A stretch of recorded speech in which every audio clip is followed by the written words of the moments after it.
మహిళలు వాళ్ళ మీద జరిగిన దాడి, వాళ్ళ తలలో పగిన విధానం, వాళ్ళ కారిన రక్తం, చిందిన రక్తం అన్నీ కళ్ళకు కట్టినట్టు కనపడతా ఉంటే ఒక బాధ్యత గల ప్రజాప్రతినిధి ప్రెస్ మీట్ని లైవ్లో చూపించారని ఇవాళ మీరు మీడియా మీద, ప్రధాన మీడియా మీద, ఈనాడు మీద, ఈటీవీ మీద, ఏబిఎన్ మీద, ఆంధ్రజ్యోతి మీద, వీళ్ళందరి మీద ఎఫ్ఐఆర్ కట్టి ఇన్ని సెక్షన్లు పెట్టి మీరు పత్రికా స్వేచ్ఛని, మీడియా స్వేచ్ఛని మరి కంట్రోల్ చేయాలని, కట్టడి చేయాలనే ప్రయత్నాన్ని పక్కన పెట్టండి.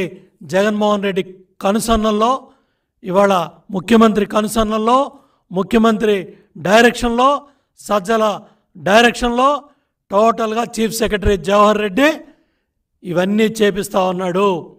మేము ప్రతిసారి చెప్తా ఉన్నాం, ఏం చీఫ్ సెక్రటరీ పరిపాలన తీరులో ఏ మాత్రం కూడా తేడా లేదు, ఏం చేయాలో అదే చేస్తూ ఉన్నాడు. ఎప్పుడైతే పెన్షన్లు మేము వెళ్ళి చెప్పొచ్చాం, సచివాలయాలకు ఇస్తే వృద్ధులు ఇబ్బంది పడతారని చెప్తే ఆ రోజు అట్టాగే చేశాడు, సచివాలయాలకు పంపించాడు. మళ్ళీ తర్వాత వెళ్ళి వచ్చే నెలలో చెప్పాం, అయ్యా బ్యాంకుల దగ్గరికి వెళ్తే ఇబ్బంది పడతారని, మళ్ళీ బ్యాంకుల దగ్గరికి పంపించాడు. అదేవిధంగా ఈరోజు మీడియా మీద కేసులు పెట్టించే స్థాయికి సిఎస్ ఆధ్వర్యంలో ఇవాళ యంత్రాంగం పనిచేస్తూ ఉందంటే దీన్ని కట్టడి చేయాలని ఎలక్షన్ కమిషన్ని కోరుతాం. అదేవిధంగా సిట్ అధికారులు కూడా ట్రాన్స్పరెంట్గా పనిచేయాలి. ఎందుకంటే ఇవాళ ఏళ్ళన్నీ కూడా మీ కళ్ళే చూస్తూ ఉన్నాయి. చాలా ట్రాన్స్పరెంట్గా సిట్ అధికారులు పనిచేయాలి.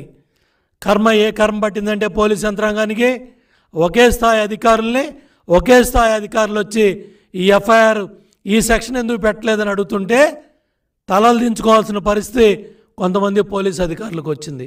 ఎందుకు వచ్చింది ఈ పరిస్థితి?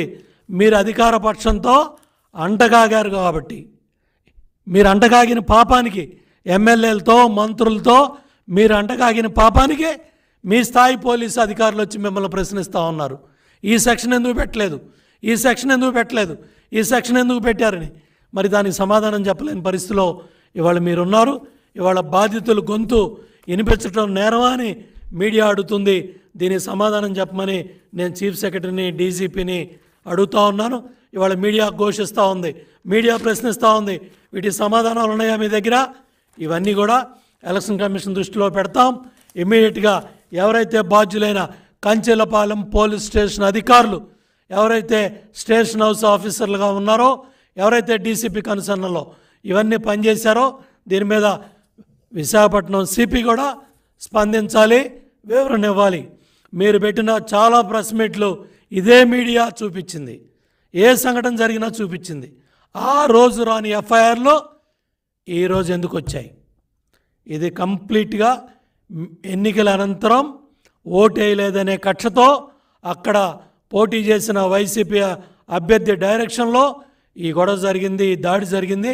దాన్ని వేరే పక్కదో పట్టించాలని ఏదైతే చూపించిన మీడియా మీద కక్ష కట్టి ఇవన్నీ చేశారు. దీన్ని తీవ్రంగా ఖండిస్తున్నాం. దీని మీద తప్పు చేసిన పోలీసు అధికారుల మీద చర్యలు తీసుకోవాలని కూడా ఇవాళ ఈసీని కోరుతాం, సిట్ అధికారులను కూడా కోరుతాం. అదేవిధంగా మా ఎంపీ అభ్యర్థిగా పోటీ చేసిన కృష్ణదేవరాయలు చాలా స్పష్టంగా చెప్పాడు, మా కాల్ డేటా చూడండి, మేమే అధికారులతో మాట్లాడాం. నేను స్వయంగా కృష్ణదేవరాయలు ఇందాక మీడియా ముందు చెప్పాడు, మేము ట్రాన్స్పరెంట్గా పనిచేసాం, ఏ పోలీస్ అధికారులతో మేము ఒత్తిడి చేయలేదు, ఎవరితో సంబంధం లేదు, మా కాల్ డేటా కూడా ఇస్తానని చెప్పి ఆయన దమ్ముగా ధైర్యంగా మీడియా ముందు మాట్లాడాడు. ఇవాళ వైసీపీ ఎమ్మెల్యేలు పోటీ చేసిన వాళ్ళు, ఎవరైతే వైసీపీ కంటెస్టెడ్ క్యాండిడేట్స్, మీకు ఆ దమ్ము ధైర్యం ఉందా? మీడియా ముందుకు వచ్చి, ప్రజల ముందుకు వచ్చి మీ కాల్ డేటా బయట పెట్టుకోం, పరిశీలించుకోండి, యాక్షన్ తీసుకోమని చెప్పే దమ్ము ధైర్యం వైసీపీ ఎమ్మెల్యేలకు కానీ, వైసీపీ పోటీ చేసిన ఎంపీ ఎమ్మెల్యే అభ్యర్థులకైనా ఎవరికైనా మీకు ఉందని నేను అడుగుతా ఉన్నా. కాబట్టి ఎవరైతే ఈ తప్పు చేసిన పోలీస్ అధికారులు ఉన్నారో వాళ్ళ మీద చర్యలు తీసుకోవాలని, వాళ్ళ మీద ఇమ్మీడియట్గా వాళ్ళ మీద చర్యలు తీసుకొని సస్పెండ్ చేయాలి, పక్కన పెట్టాలని కూడా డిమాండ్ చేస్తూ ఉన్నాను.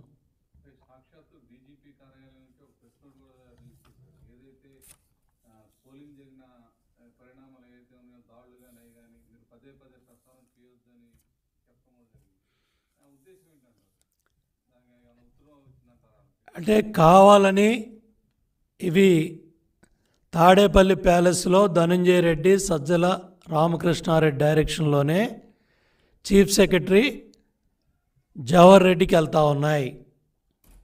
జవహర్ రెడ్డి డైరెక్షన్లోనే యంత్రాంగం పనిచేస్తూ ఉంది.